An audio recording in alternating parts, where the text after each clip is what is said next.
In a letter dated January the 29th, 1510, the earliest reference to the Mary Rose is given. The letter mentioned the construction of 2 new ships for King Henry VIII's Royal Navy. These 2 ships would become the Peter Pomegranate and the Mary Rose, the rose being the badge of King Henry VIII, and the pomegranate being the badge of that of his first wife, Catherine of Aragon.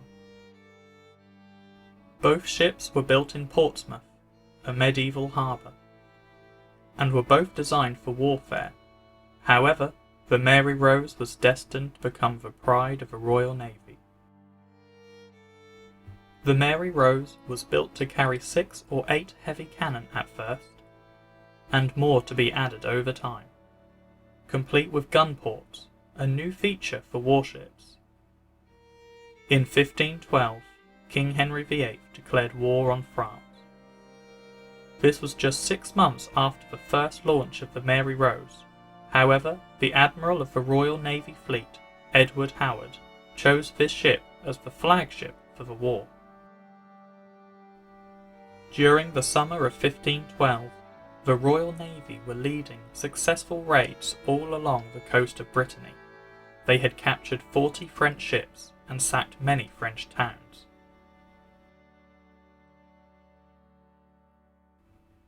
After a quick resupply in Portsmouth, the fleet again set off for France, after receiving word that the French Navy were reassembling.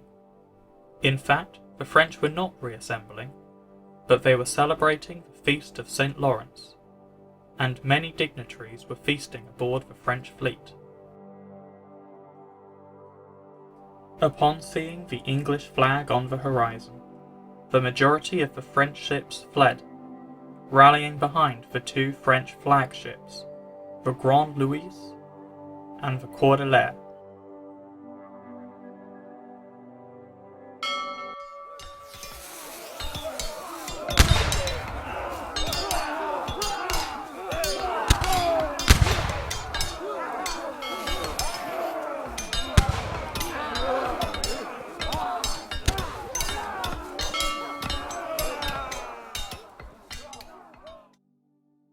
The Battle of St. Mathieu proved to be a benchmark in naval history.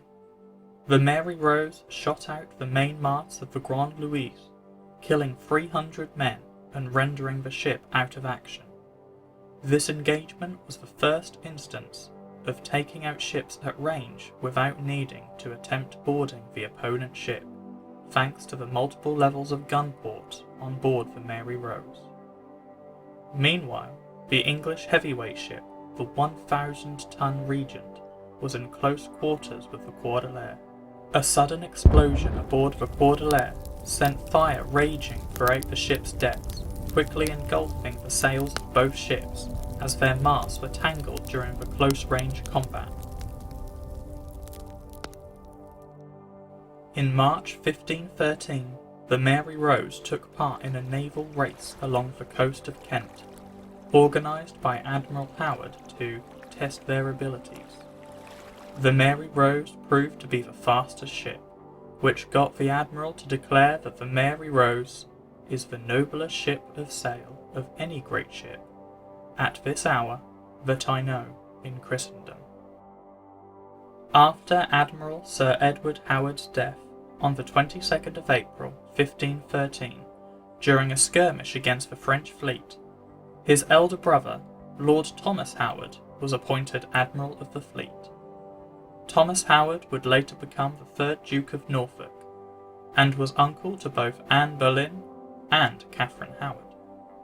He too chose the Mary Rose as his flagship. Later that year, the Mary Rose played a key role during the lead-up to the Battle of Flodden against King James IV of Scotland, being used as a transport ship for the English army. In 1514, peace was declared between England and France, and the Mary Rose was decommissioned in the port of Deptford. The masts and rigging were dismantled, along with the removal of anchors, pulleys, and its many cannon. In 1537, King Henry VIII broke from the Church of Rome, naming himself head of his own church, the Church of England. Fearing a threat of retaliation by mainland Europe due to these actions, Henry began revamping his fleet, including the Mary Rose. Extra gun ports were added and both sides of a ship were strengthened to accommodate the extra weight of these cannon and crew. Unfortunately, these alterations made the ship somewhat sluggish. Its performance on the water may have been reported as unweatherly by Vice Admiral John Dudley, although Dudley did not name the ship directly. During 1542, King Henry's relationship with Spain grew stronger, which made his relationship with France deteriorate. Again, Henry declared war with France and deployed his fleet. The French fleet gathered a strength of over 200 ships against the English fleet of just around 80 ships. With the English outnumbered more than 2 to 1, Admiral John Dudley sent fireships in amongst the French fleet, which was anchored at Le Havre. The fireship's main target was the French flagship, the Philippe, which boasted over 100 guns.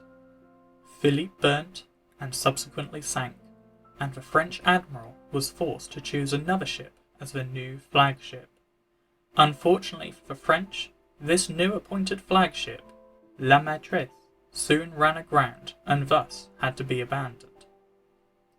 Despite this, the French fleet entered the English Solent on the 19th of July, and the lack of wind was in the French's favour. The oared French galleys were able to advance, whereas the tall ships of the English could not move. However, during the course of the afternoon, the wind had picked up, and the English tall ships mobilised to engage the French. The Mary Rose began firing upon the enemy from its starboard side, then began turning to fire from its port side. As the ship turned, it began to lean too far over its starboard side.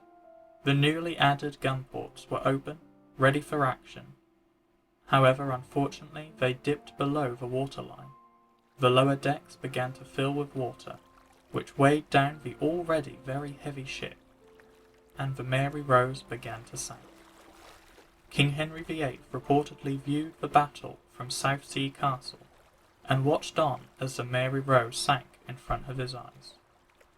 Eyewitness accounts claim that it only took a few minutes for the Mary Rose to become submerged under the sea, taking with it all of its cannon and, regrettably, around 450 men who were on board, with only around 35 men surviving. The Mary Rose proved to be the only casualty during the Battle of the Solent. The two fleets sat in deadlock in the water, which favoured the English, who could resupply easily and also gather fresh men to maintain the ships. The French fleet decided to abandon the attack and instead focused on the invasion of the Isle of Wight. However, due to the English fleet chasing away the French ships, the French army failed to gain a solid foothold on the island, and on the 22nd of July, 1545, just 3 days after the sinking of the Mary Rose, the French army was recalled and the invasion was abandoned.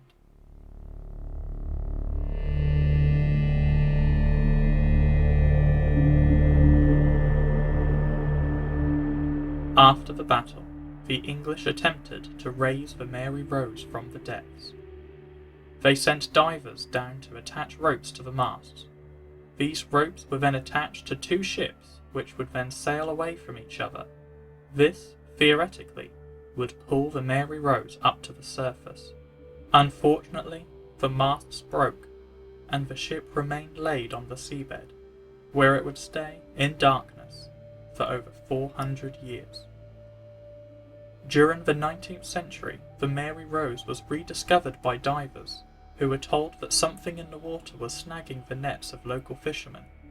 Several guns were recovered, however there seemed to be no way to retrieve the bulk of the ship. The wreckage was regarded as a hazard for other ships, so dynamite was dropped over the remains of the ship, in order to destroy whatever was protruding from the seabed. Luckily, the Mary Rose had been embedded in so much silt over time, most of the ship was protected. The ship was believed to be destroyed, and hence interest began to fade. After 437 years, the Mary Rose returned to the surface. A giant project was set up to excavate the underwater historic site, and a purpose-built cradle was constructed to carefully lift the remains of the ship out from the seabed and out of the water. Since then, thousands of finds have been retrieved and cleaned up, including many cannon, tools, and bones. The most intriguing skeleton found is believed to be that of an archer. Stresses on some of his bones, particularly his shoulders, prove that he was a strong and well-seasoned archer, who must have been practicing his skills for many years. There were many longbows found on board the Mary Rose, the English being known to use these very powerful bows in combat, some of which reaching up to a hefty 160 pounds in draw weight. Other finds on the Mary Rose include many bollock daggers, a popular style of dagger in England during the 16th century. Despite all these incredible finds, there is much more still left uncovered, buried at the bottom of the ocean, and one day, new treasures will be unearthed and brought back to the surface. For now, they remain in their resting place in the deep.